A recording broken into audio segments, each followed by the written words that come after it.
There's a parable in the Gospel of St. Matthew called the parable of the talents. Now, every so often, people would ask, is this parable of the talents, is it about investing? Is Jesus teaching his disciples to save and invest and gain more talents and to become rich? Well, let's talk about this parable.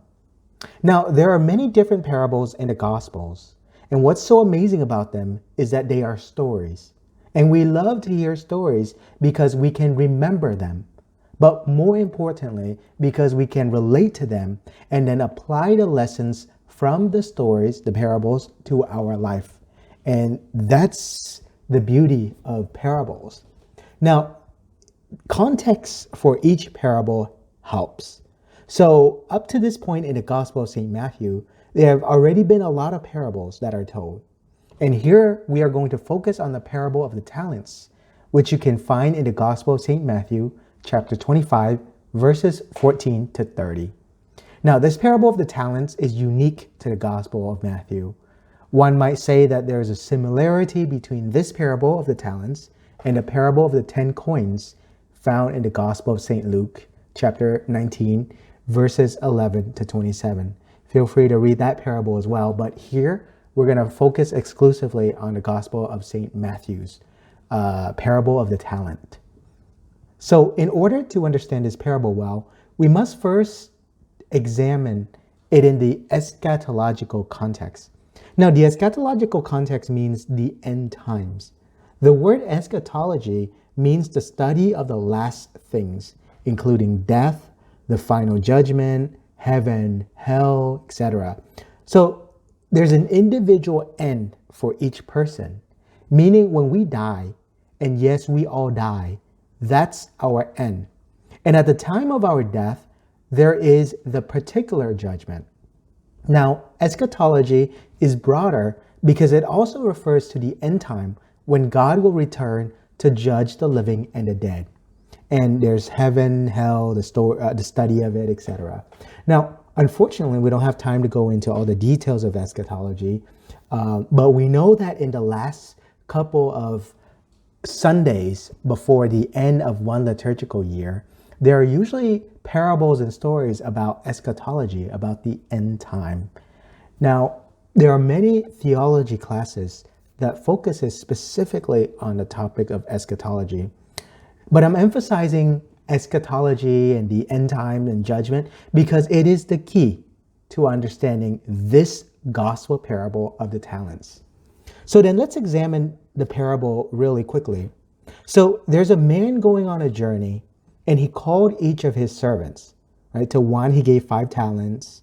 To another, he gave 2 talents. And then to the third, he gave 1 talent. Now, here's something important to know.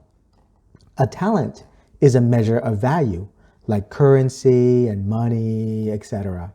So during biblical times, and going back further still, a talent was a unit of weight, right? And this unit of weight was first introduced about 4 centuries before the time of Jesus.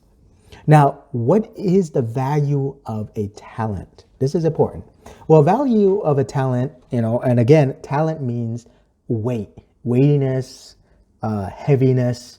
So some account says the unit of a talent is about 36 kilograms. You can imagine that's quite heavy. Some commentaries say that a talent is worth 6,000 denarius. And as we remember in the Gospels, a denarius means a day's wage. So if a talent equals to 6,000 denarius, you can do the math and figure out that a talent is worth about 20 years of daily wage. In other words, it's a lot of value, right? So a talent's a lot of value. Now, ironically, the word talent in the modern English language also means a person's gifts and abilities.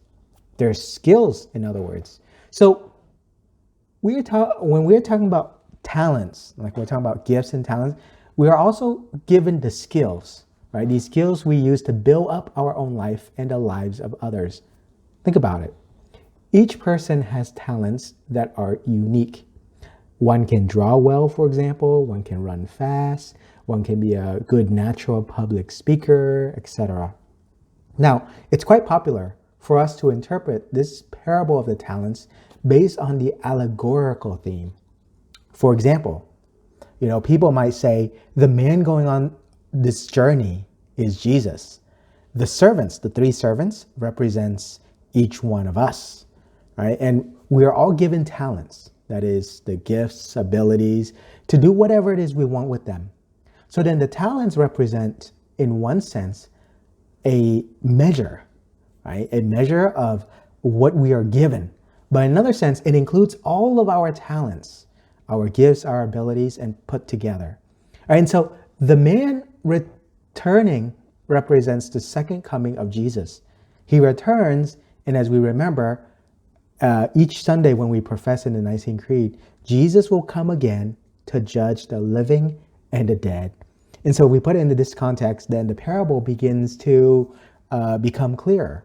So then what happens in a parable? Well, the first person was given 5 talents and made 5 more while his master was away. And the second was given 2 talents and he made 2 more, and both are rewarded. Now the master says, "Well done, my good and faithful servant. Since you were faithful in small matters, I will give you great responsibilities." But what about the third servant? Well, here's what he says. "Master, I knew you were a demanding person, harvesting where you did not plant and gathering where you did not scatter. So out of fear, I went off and buried your talent in the ground." Here it is back. Now, how does the master respond? "You wicked, lazy servant. So you knew that I harvest where I did not plant and gather where I did not scatter. So should you not then have put my money in the bank so that I could have gotten it back with interest on my return?" And then comes the line that's generally pretty confusing to the reader. It says, "Now then, take the talent from him and give it to the one with 10.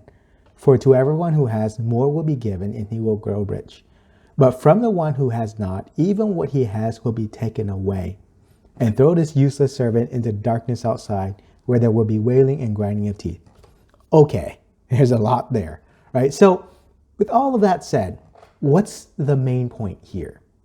Well, we all are given talents, gifts, abilities. What do we do with them? So then let's go back to the question we asked at the beginning of this reflection. Is this parable about investing?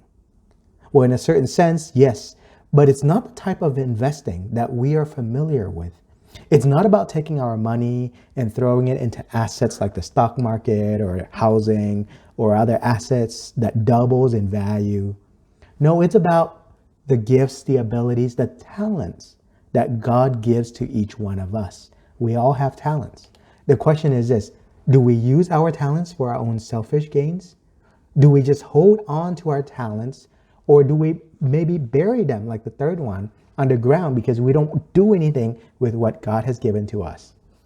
Or are we like the first 2 servants who take the gifts, the talents that they are given, and share it with others? By engaging, by helping others, they end up building the talents that they are given, and it grows and multiplies. Now, I understand that parables do not always fit the story, especially the stories we try to make, but they do help. In any case, the point is this: by sharing the talents that we are given, we end up gaining more. Of course, this is made clear in the prayer of St. Francis when he says, "For it is in giving that we receive." And how true that is. Now, in the story of life, right, in the story of our own personal life, we all have the freedom to do whatever we want and to live however we like. We can choose to do good, or we can choose not to do good, but at the end of the day, we must be accountable to our actions. We must answer to God for all of the choices that we've made. And so the judgment of each of the servants represents Judgment Day, and like us, we will experience the same. And so God gives us the talents, the gifts, the ability, and I understand this can be a play on word, right? But think of talent as like a value, like a store of value that God has given to you. What do you do with them? And so ultimately, the question is this: what have we done for others based on the gifts, the abilities, the talents that God has given to us? This is definitely something worth considering further. May God bless you.